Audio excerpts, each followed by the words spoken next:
All right, guys, we are back after a tremendous episode yesterday. Unbelievable. I think we're going to actually cross 1 million views in less than 24 hours, which is just impressive. Impressive mostly because I think the majority of people have this perception that the public is too stupid or lacks substance to deal with complex issues. They think that everybody is just so surface.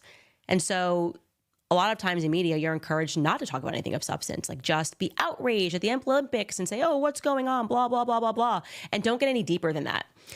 And I went deeper yesterday because I felt that it was the right moment, and I very much trust my audience. And now I realize that there is so much that, just like me a couple of years ago, I didn't know a lot of this stuff. And then I did the research and then I wanted to know all of it. I see that you guys have that exact same yearning. And so today I'm not going to let you down. We are going to continue that most important discussion. So welcome back to Candace.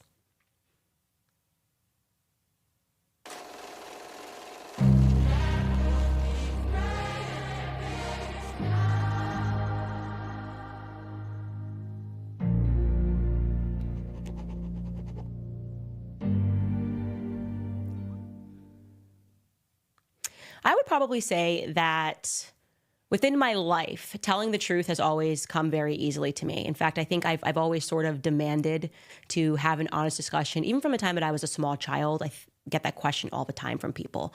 You know, how did you learn how to public speak? Where do you get the confidence? And especially now that I have 3 kids, you can just see that everyone's wired in a different way when they're born. And I was just wired to want to know the truth without being fooled into it in any capacity. So I guess an example of this would just be my parents would always say that they had to sort of close the door and laugh when I was a toddler because I was constantly asking them questions like I was just this precocious child. And I feel like I was always looking out for my sisters in the same capacity, like telling them that this adult couldn't be trusted or they weren't telling us the truth over something that probably was completely meaningless. But I think it just spoke to my natural character. And so when I got into politics and I recognized that the same thing was happening, that people were reaching this level of popularity where they suddenly felt that they just wanted to stay comfortable and they were no longer reaching to reveal the truth to their audiences, it was a tremendous letdown for me. Genuinely was a tremendous letdown for me. And so yesterday's episode didn't come without thought. You know, it was a discussion rather that I was having with my family, with my sisters, with my husband, when I started stumbling upon deeper and deeper truth and much of it just being so obscured from the public. You know, should we bring this forward? Do we want to be the people that bring this forward? Do we want to be the people that put our lives at risk, that put our reputation at risk? And I just know that there has been a lot that's been happening in the world, but I felt very much that the signs were there, that the public was ready, and that I was ready to sort of deliver this information. And so I want to jump right back into that discussion that we were having really about spiritualism. And I'm going to use not a current event, but a recent current event that happened a couple of years ago. You will remember this because I think it might have been the craziest moment from 2022. So Kyrie Irving, at the time, he still might be a basketball player for the Brooklyn Nets, tweeted a link to a documentary, absent commentary. He didn't tweet this and say, I agree with this. He didn't tweet this and say, like, I disagree with this. He just tweeted a link to a readily available documentary that was on Amazon, and he said nothing. And the next thing you knew, he was a mainstream story and he was at risk of losing his job as a basketball player. And the title of the documentary was From Hebrews, to Negroes. And if he had just tweeted it and the media didn't react with such insanity, probably no one would have watched it. I'm serious. Like it was a nothing thing, but they made such a big deal out of it that I remember watching the situation go down and going, okay, what is in this documentary that people are freaking out so much that the NBA has given him, you'll recall this, a list of 6 demands, a list of 6 action items that he must complete in order to return to the franchise. Okay. Absurd. Do you remember this headline that was going on? This is what Kyrie Irving must do to get his life back for having tweeted out a link to a documentary that's available on Amazon. Not Jeff Bezos, but Kyrie Irving is at fault. Not Jeff Bezos for making it readily available on Amazon. The first set of things that he had to do, the first thing he had to do was he had to issue an apology for posting a link to the movie, condemn the harmful and false content, and make it clear that he does not have anti-Jewish beliefs. Secondly, he had to complete the anti-hate causes that the Irving and the Nets and the ADL, I'll keep that topic because I'm talking about more about the ADL today, agreed upon in their joint release, which included a $500,000 donation toward causes and organizations that work to eradicate hate and intolerance in communities. He was then told he had to complete sensitivity training created by the Nets. He was then told he had to complete anti-Semitic, anti-hate training designed by the Nets, and meet with representatives from the ADL as well as Jewish community leaders in Brooklyn. And the last one was after completing steps 1 through 5, he had to meet with the owner of the Nets, Joe Tsai, and lead franchise officials and demonstrate the lessons that he learned. Okay, so this was just like a whipping, a public whipping. It made entirely no sense. And I don't think he actually ended up doing any of that, because then there was outrage and outcry, rightfully so, from the Black community going, what are you doing right now? What did he do that was so wrong? And of course, because of the way my brain works, when I see the media overreact, I just go, what's in this documentary? I mean, I think that's called the Streisand effect. Like when you go so crazy about something that people wouldn't have noticed, then suddenly go, okay, well, what am I not supposed to see in this documentary? And I, of course, instantly watched it. And it was, by the way, very poorly put together, which is why it made it even crazier. It seems like a very budget film that was put together. It looks almost like a PowerPoint, to be honest. And I remember watching this going, how could this documentary have caused this much craziness in the media? And then I realized that the point of the documentary that it was making that upset, and this is why the ADL got involved, was the documentary makers, that is, were alleging that the current Jewish people that are in Israel are not, in fact, the biblical Jews, and instead that the people that were brought over in the transatlantic slave trade from Africa to America were the original Hebrews, okay? So parking aside whether or not you agree with that, I have obviously no idea. How strange is it that that would cause that sort of a reaction? I mean, we live in a time where a man can say he's a woman and a woman can say that she's a man. You can quite literally wake up and pick your gender and pick your species, and people will be affectionate towards you. They feel so bad for you. They have sympathy. It's like we must do more to support these communities. They're not confused as who they are on the inside. But for Kyrie Irving, there was no grace. It was like, no, this is so wrong, and you're going to lose your entire life for even exploring that idea.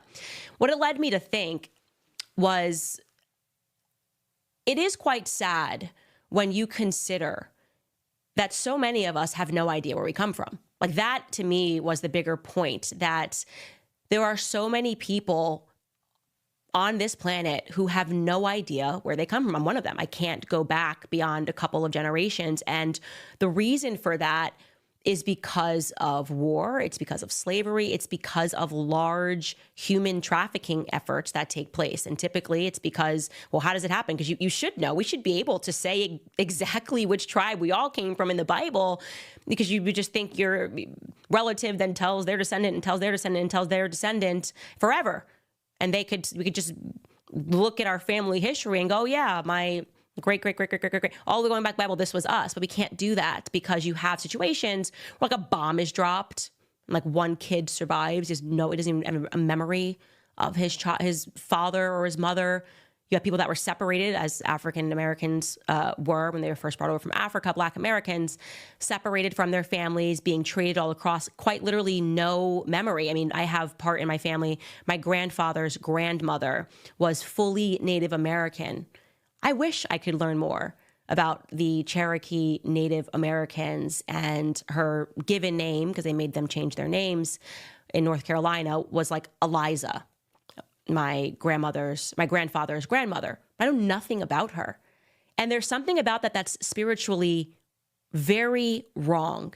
And like I said, everybody across the world has gone through this. There's something that puts us in a very vulnerable state when we don't know where we come from. Now, why am I saying this to you? I want to show you this clip that I saw circling on Instagram from a guy named Manly P. Hall. I don't think he's alive anymore. He was a Canadian author, a lecturer, and an astrologer. And he said something that I thought was of quite a lot of substance. Take a listen to it. The average person who goes to school has no idea why humanity exists. He has no idea concerning a spiritual factor in material existence.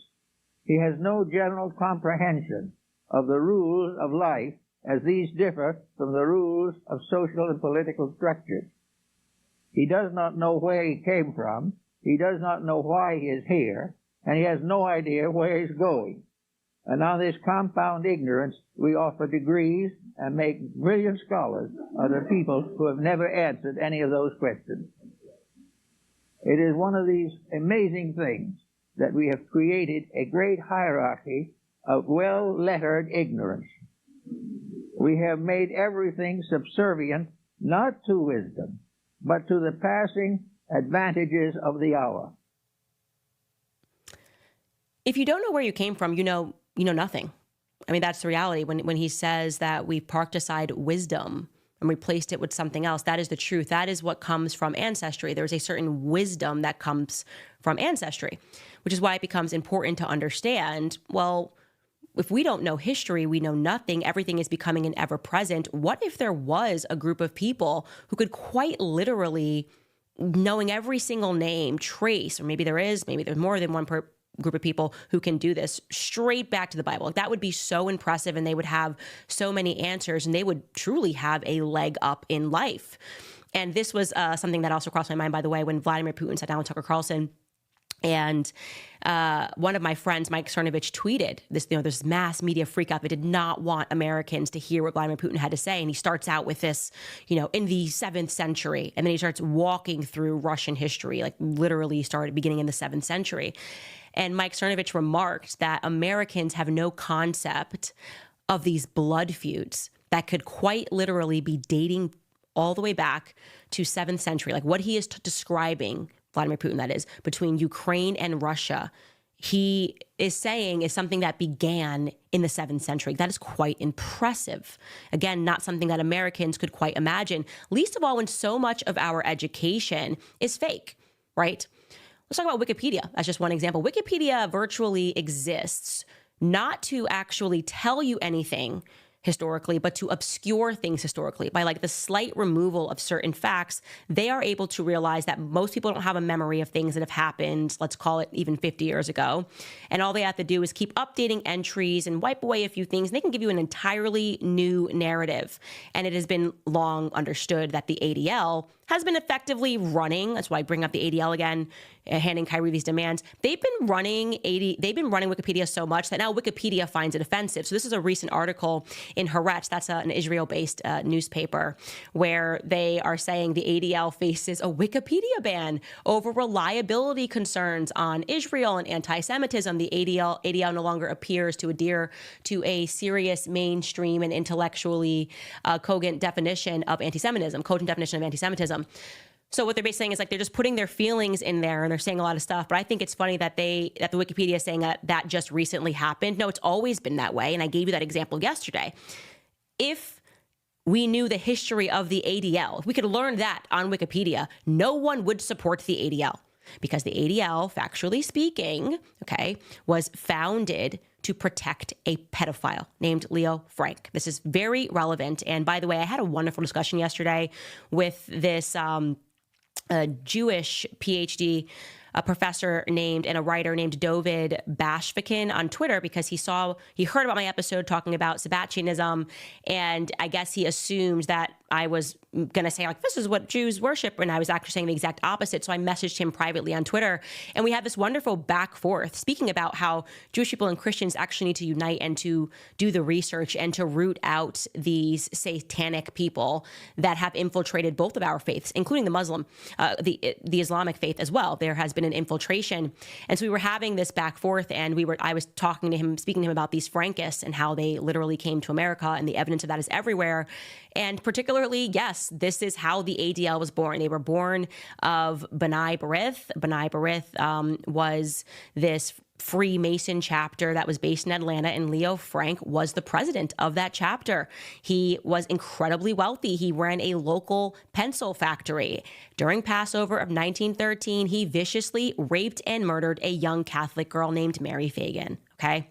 Now, this I am bringing up again because this is something that if you are Jewish and you're interested in history, this is something that you could read a book on, and I think that it would plant a seed for you, that there are people that are purporting to be Jewish that are lying to you about things that have happened historically and getting you to defend these horrific people, like Leo Frank was a horrific person, on this false idea that what happened to Leo Frank was evidence of anti-Semitism. In fact, there's no evidence when you actually read the facts of this case that anything that happened to him was anti-Semitic. And yet, if you look up this entry on the Leo Frank case on Wikipedia, again, the ADLs controlled it forever, they are still trying to shift the blame of this horrific murder, which I believe was a ritualistic murder that took place because I believe that he was a Frankist. He descended from Jacob Frank.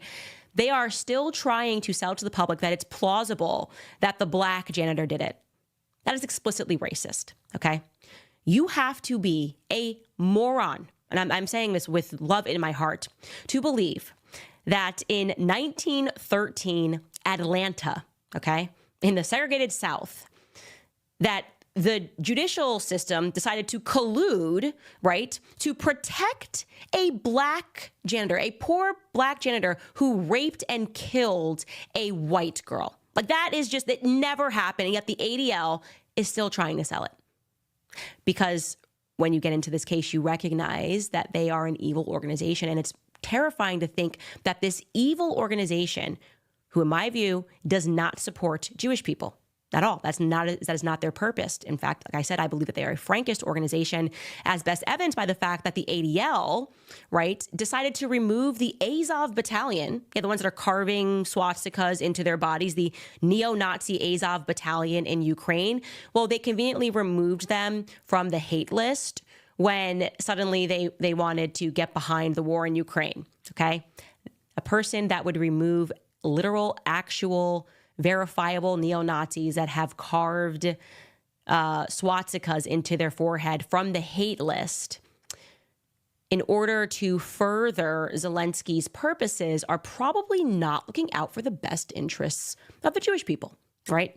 So that's just a little nugget for you guys. Look into that case and recognize that not only was Leo Frank incredibly wealthy, they were essentially running this town. Again, he was the superintendent of the factory. His wife was an unbelievably wealthy woman. There's a picture of him right there. He looks evil to me, okay, named Lucille Selig. If you think with all of that money and all of that power, and he tried to blame it on multiple people, not just this poor black janitor, but there was so much evidence. The evidence was so overwhelming that when that little girl came to pick up her paycheck, that he got her into the office, he lured her into there, raped her, and then killed her, and then tried to get the janitor to write a letter so that he could offset his crime onto a poor black man. Again, so overwhelming that you will just be like, what is going on? And there's little tidbits, of course, that are not included in the Wikipedia entry, like the fact that they hated Christians.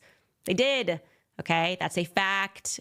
You can actually look at this book that was written as the comprehensive account of the Leo Frank case by a man named Leonard Dinerstein. And he shows this passage that Leo Frank's mother stood up and had an outburst in the middle of the hearing, referring to them as Christian dogs. Mrs. Frank, no, nor you either, you Christian dog. Conveniently missing, again, from the Wikipedia entry, because the ADL, of course, is obscuring its own history. They also were involved in a lot of criminality involvement. The FBI was looking into them, and yet today, remarkably, the ADL trains FBI agents. How could that be? How could it be that an organization that was being looked into for factually wiretapping people, that was being looked into, now suddenly they wipe their own history and they're training FBI agents? Not only that, but they share a building in Connecticut with the FBI. Does that make you comfortable, knowing what I've just told you about the ADL, that this would be happening? And obviously, we got to see them flex their power when it came to TikTok. You know, Trump couldn't get it done when he signed an executive order saying, I'm worried about China, we should ban TikTok. But when the ADL wanted to do it, it took a day, a couple of phone calls, maybe some blackmail files. I don't know. I have no idea. But it's just incredible to see that people just got in line and were willing to go, we should definitely ban TikTok. Now, the reason why I'm speaking to you about this is twofold, because it's very important for us to understand that, again, the job is to not just delete your ancestral history via never-ending wars, moving people around, large human trafficking operations, but to also create that 1984 scenario where essentially you don't have a memory of yesterday. Everything's just become like an ever present, right? People are not even learning how to read. The establishment of public education, federal education, the Department of Education, and now kids are getting dumber and dumber and dumber. And they're just going to tell people what to think, of course, making it so that people react emotionally and not rationally. You're not going to be able to access books. You're not going to be able to read these books. Everything is just going to be an ever present, and the state is going to tell you what to think. They're going to enslave humanity, in my view, in this way. And one thing, and this is a big thing, by the way, so I'm really hoping that a lot of people who are Jewish are watching this as well.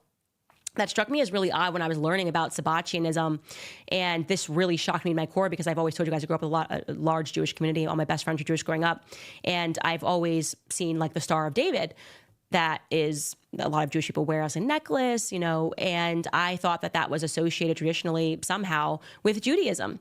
And so I was very surprised, and I will ask the question, do you know the history of the Star of David? Why is it being called the Star of David?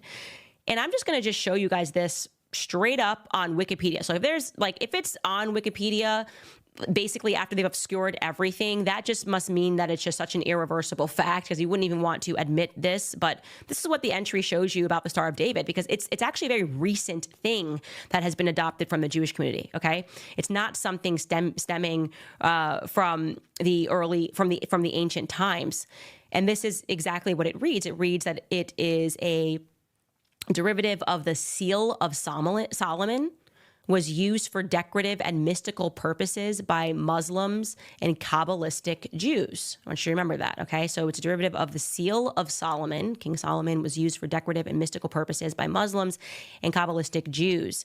It also goes on to say that only around 1 millennium later did the star begin to be used as a symbol to identify Jewish communities, a tradition that seems to have started in Prague before the 17th century. I want you to remember that as well.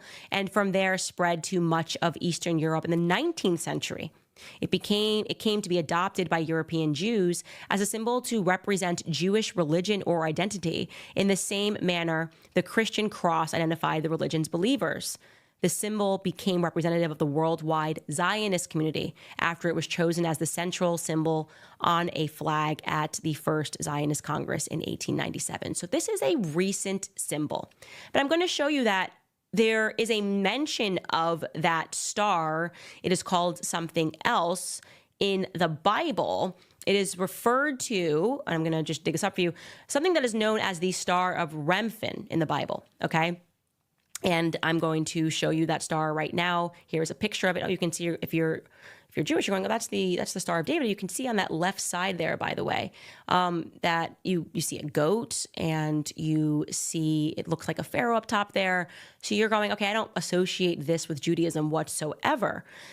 And in the Bible, here's where it's mentioned. It says, "Ye took up the tabernacle of Moloch and the star of your god Remphan, figures which ye made to worship them, and I will carry you away beyond Babylon."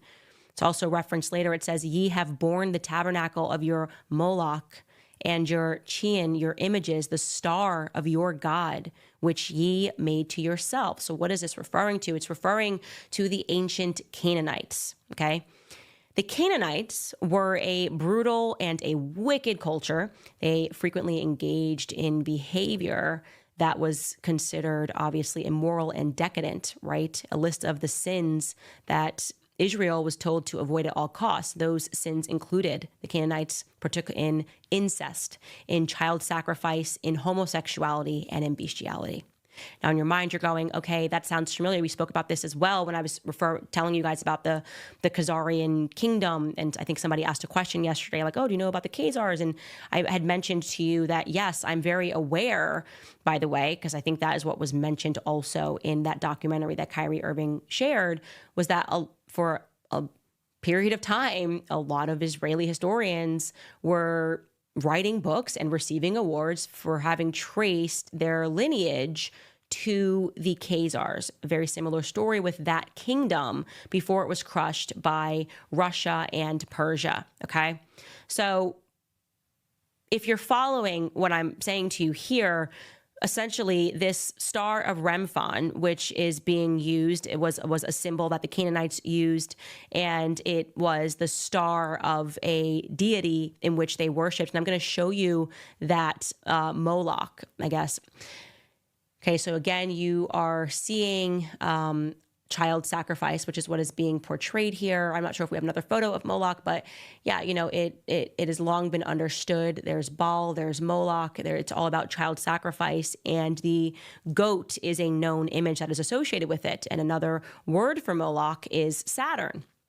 So this is all very interesting because you're going, okay, you have this entry. It says to you that this came from the Seal of Solomon. It had to do more with the Kabbalah. A lot of people wear it today, and they don't worship the Kabbalah. They have, obviously, but again, you don't really know history. You're growing up in a family. You're wearing this. You don't know history of these things, because why would you? I don't know much history about really anything. Like I said, I don't even know where my family's ancestry comes from. But I found this to be really interesting. So on Wikipedia, there's just an entry for sorcery, just the word sorcery, which they have in parentheses is also known as Goetia, okay? And it tells you that King Solomon in this entry of Israel was linked with magic and sorcery, attributed to a book with incantations for summoning demons. Okay, the Testament of Solomon, one of the oldest magical texts, narrates Solomon's use of a magical ring to command demons. Now, you can see on the right there, Solomon's seal has what we would refer to, it is the Star of David, right? The Star of David that we know, actually, as we just saw, it's actually the Seal of Solomon. And it is telling you that King Solomon linked this with magic and sorcery. And the oldest magical text narrates Solomon's use of a magical ring to command demons. With the ascent of Christianity, books on magic were frowned upon, and the spread of magical practices was often associated with paganism, okay?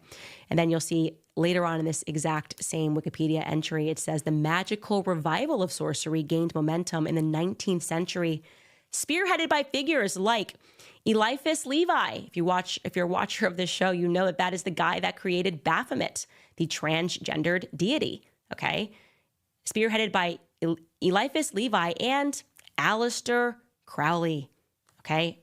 Person that I've been telling you, the establishment of NASA. So what we have here is a scenario where the occult has really just kept going on since biblical times, masquerading within and around different religions. So you know about Gnosticism, the Jewish Kabbalah, the Christian Kabbalah. We know that there are these people who believe in this magic.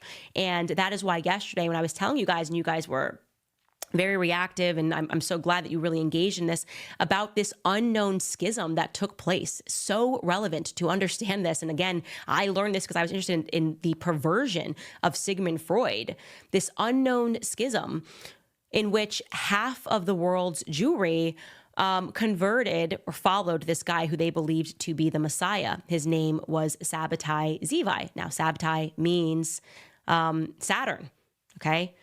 And by the way, in case you guys didn't know, this is just another fun fact, there is a hexagon on Saturn. Okay, so you have this guy, bring him back up again, Sabbatai Zevi. And the story there, and I'm going to run you through this very quickly, is that this guy was born in what would be considered modern day Turkey. Okay, he was Turkish. He was living in the Ottoman Empire. He declared himself to be, he was a follower of the Kabbalah, the Lurianic Kabbalah, which was a very big deal at that time.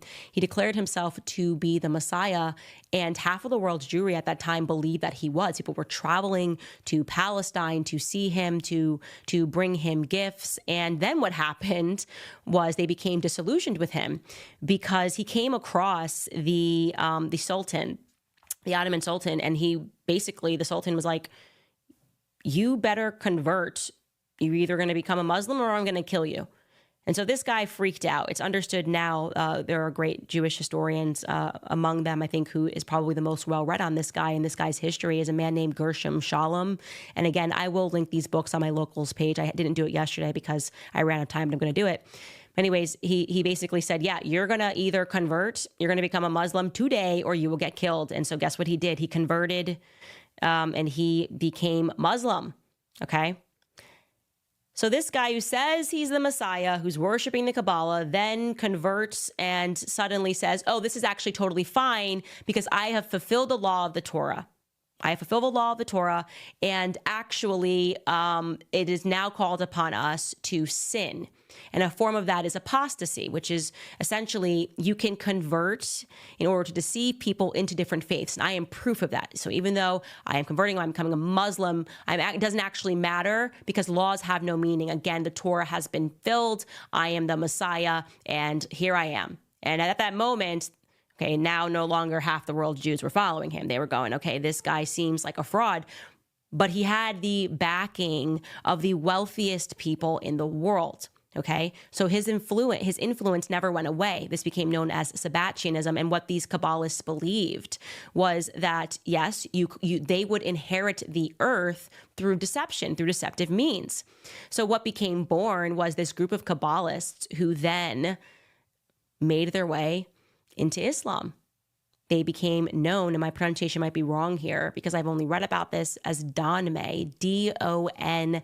And I want to tell you guys that these people still exist today. So I'm going to show you this article in the Times of Israel, where they're speaking about the history of Sabbatai Zivi, a savant in Jewish texts whose erratic behavior fits the symptoms of a bipolar personality disorder. This, by the way, is what most people believe today when they look at this moment in Jewish history, that actually he was like a bipolar, schizophrenic, crazy person. And at that time, because of what was going on, people wanted to believe he was the Messiah and then realized that maybe he was a crazy person. And it says in that same article, you can pull that back up, Sabbatai Zivi's legacy has had a long-lasting effect on the region as a whole. This is referring to modern Turkey, including the Donmeh of Turkey, a society of crypto-Jews who for centuries presented themselves as Muslims, but continued to consider themselves Jewish, with Sabbatai as their prophet. Now, I would say that they consider themselves to be Kabbalist, and a lot of these individuals, probably the most notable among them, there is evidence, and this is going to be extremely controversial, but I will link to you this evidence, that Ataturk was Donmeh.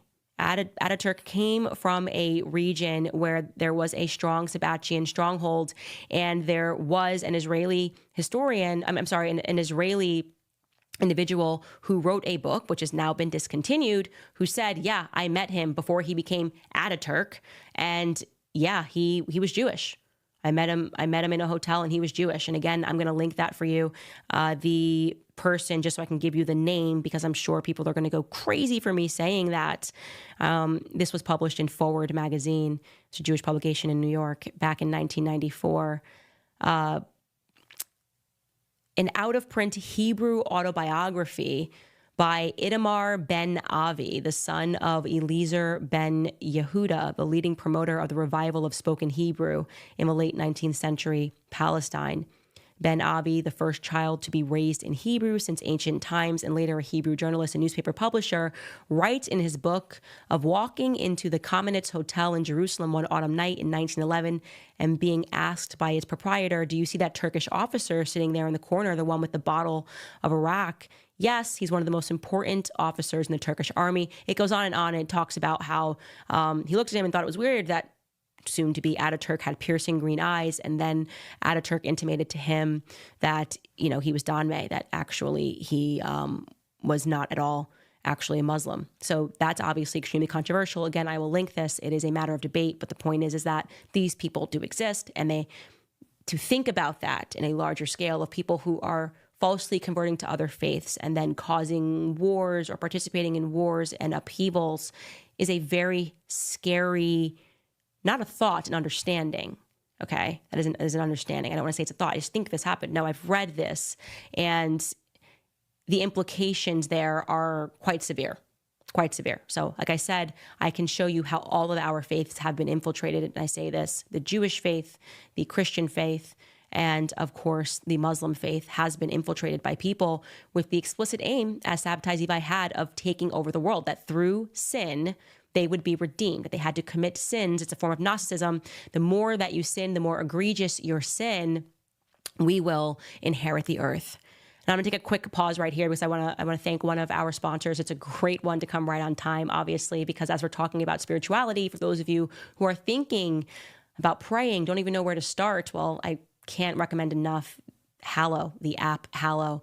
It's summer, and of course, I like to spend time with my family. I like to travel, but there's one routine that I really never let go of, and it's every day I pray.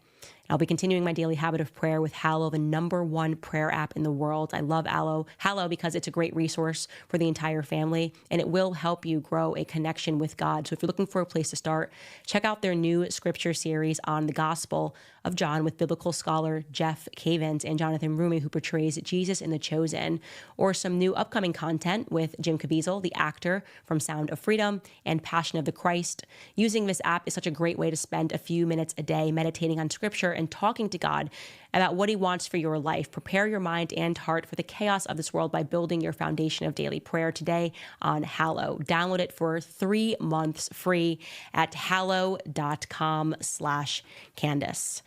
So yeah, I would really love to know what you guys are thinking right now. Like, what are you thinking as we are getting deeper into understanding that it is entirely plausible? In fact, it is an actuality. There's no question that what came after Sabbatai Zevi, so these Kabbalists believe that through these demonic chants, it came Jacob Frank. What came in the next century was Aleister Crowley. Again, always backed by the wealthiest people in the world, okay? These were not like some poor people. I told you Jacob Frank, who came about 100 years later, was given a castle, okay? He was given a castle, and his family was ennobled.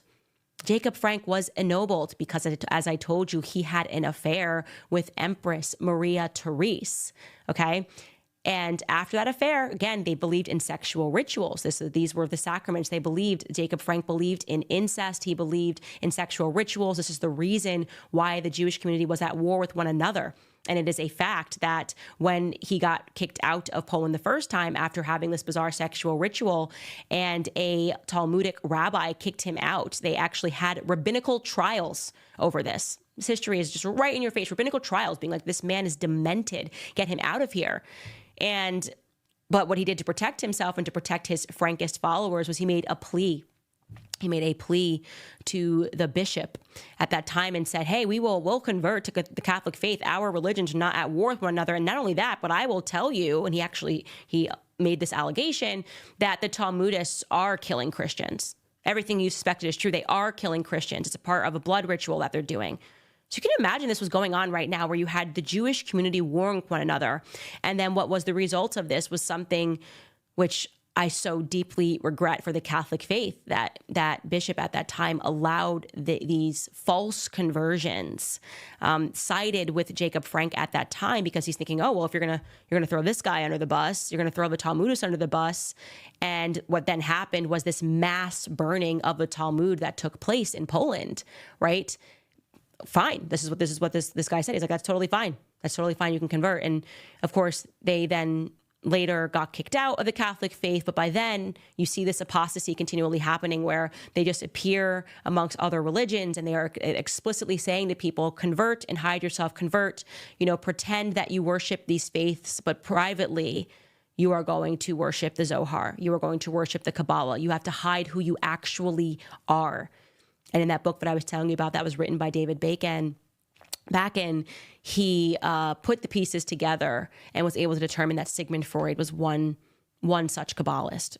So on his face, they presented himself as like, I'm a Galician Jew, which therefore would imply that I follow the Torah. No, they didn't follow the Torah. Thought that law had been fulfilled and that their new job was to sin in order to inherit the earth, that there was some magic to the idea of sinning. And Jacob Frank said this to them. He's like, I have come here to cast you to your lowest low so that we may raise and we will inherit the earth through deception.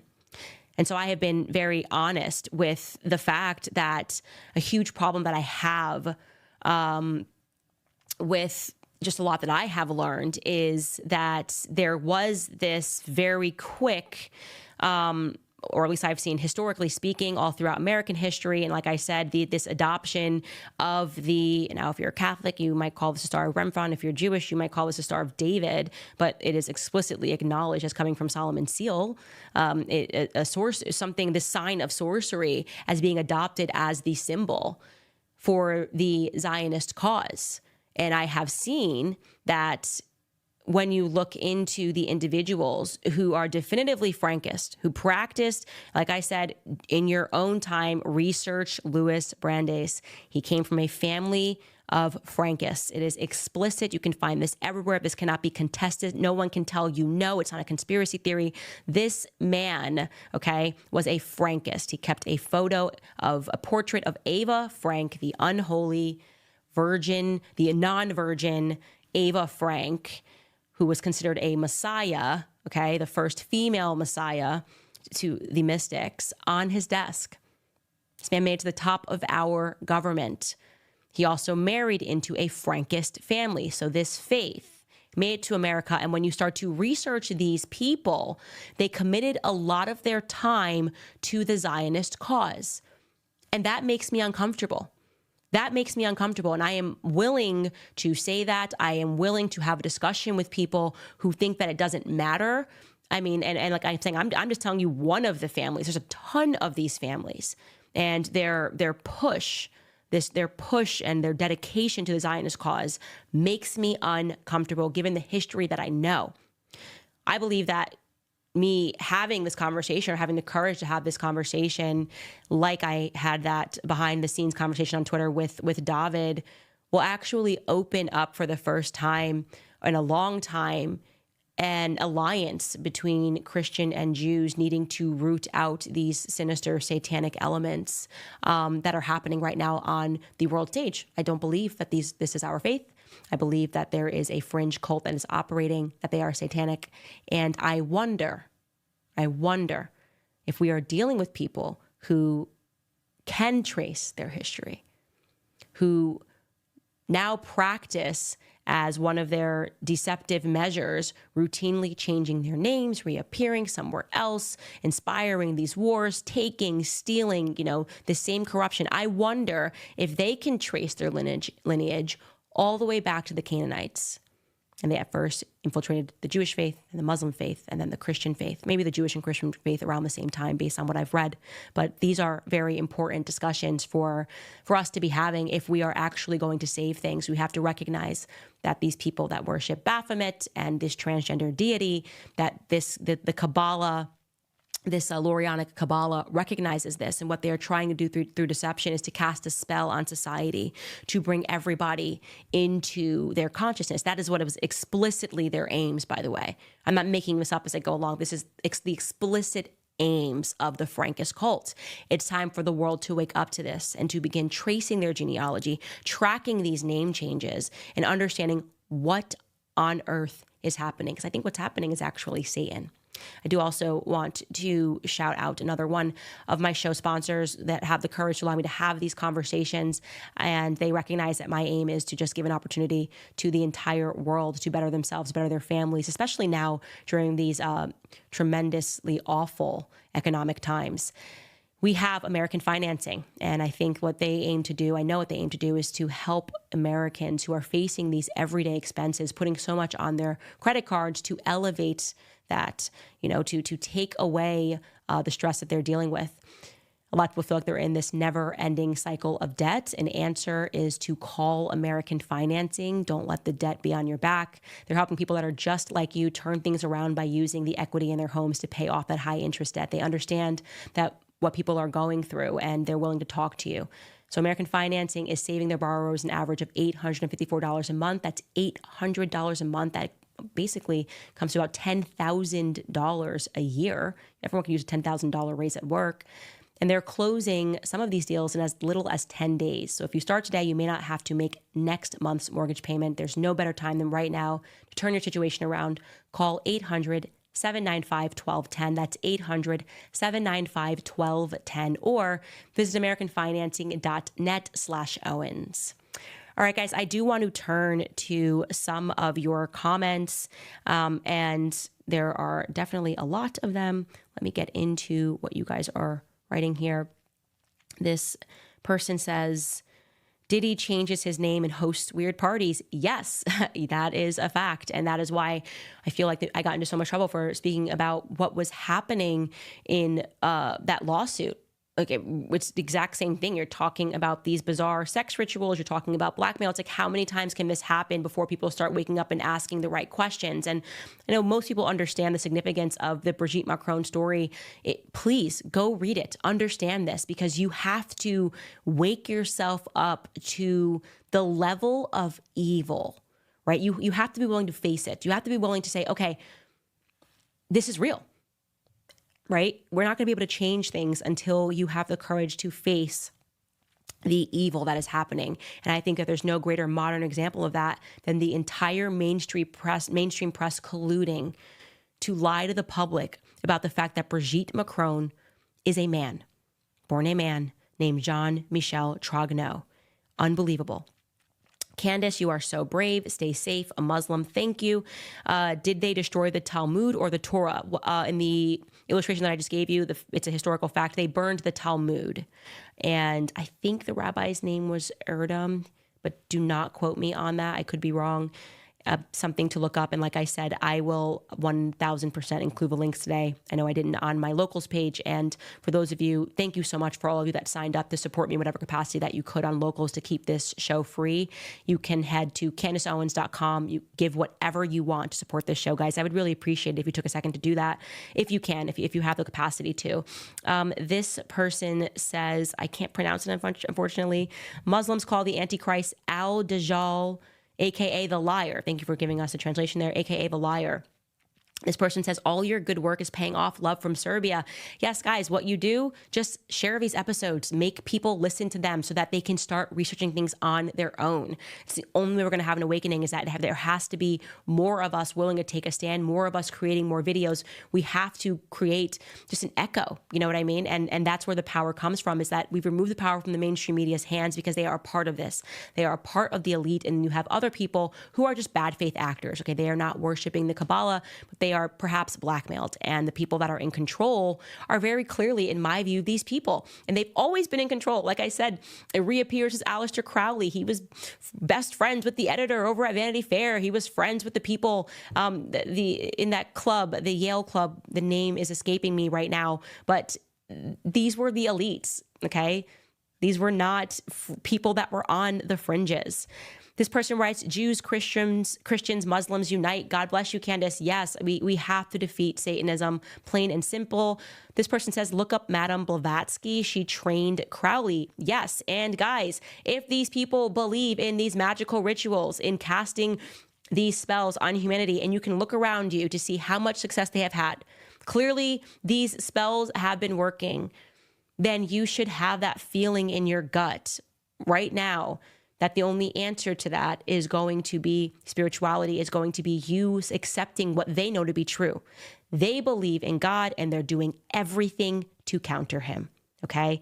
So you better get with God. That's what I am telling you guys. You better get with God. It is the only guard that you have against this Satanism that has gone mainstream. This person said, Candace came with the receipts. Yes, again, I will drop the receipts on locals tonight. Go to CandaceOwens.com or go to locals.com and find me there. This person says, the Rothschilds created Israel. I do not have that as a fact, but I'm reading your comment. This person says Acts 7 discusses the Star of Remphan. Yes, that is what I just read today, and it is shocking to see. And I'm actually most interested in the people that follow me and are Jewish. Did you know any of that history? Of course you didn't. Of course you didn't, because why would you know that? It's something that I didn't know either. And I've been around Jewish people my entire life. This person says, how do we stop the media from controlling the narrative these elites want people to believe? The answer is we become the media. We become the media. We find the voices that we trust. I'm at a place right now where I basically trust like Dave Smith and Tucker Carlson in terms of people that have big platforms. I would probably say I am the biggest supporter of those two people. And you will know the people that you can trust. You can judge them by the manner in which the mainstream media tries to attack them. Okay, anybody that's being upheld by the mainstream media, probably not someone that you can trust, because the mainstream media is absolutely evil. This person says, Candace, have you heard of Noah Harari? Please look him up. I have heard of him. This person says, research Sabbates Evi. The answers are all there. That is correct. And again, it began with Lorianic Kabbalah, which was slightly before he arrived on the scene. Again, Turkey is significant. Ukraine is significant when you get into Jacob Frank. And I have a lot of questions about everything that's happening today in the Ukrainian region. My gut instinct tells me do not support what is going in Ukraine, and which is why I have not done it since day one. I have read way too much about Jacob Frank's history. I really question who the hell Zelensky is and what exactly he believes and what exactly he worships, because, my friends, I do not believe that he is a follower of the Torah. I just do not. And the ADL support of him all but verifies my gut instinct. This person says, I didn't care for you, and then I researched you for myself. Thank you for what you are doing. May Yahweh protect you, your family, and the truth. I would love for you to dig into Africans being the true Israelites. I mean, I watched that documentary. I just didn't see any proof that was presented there. Like, it was somebody that was making musings about it, but they didn't actually present any concrete proof. And so, yeah, I appreciate your comment. I have not ever looked into that, to be completely honest with you. And like I said, I don't know my family history outside of knowing my grandma came from St. Thomas. My grandfather has one grandmother who was Native American Cherokee from North Carolina. But I would love to know my family history. I think we all have a right to know where we come from. This person says, oops, this actually went away. Sorry.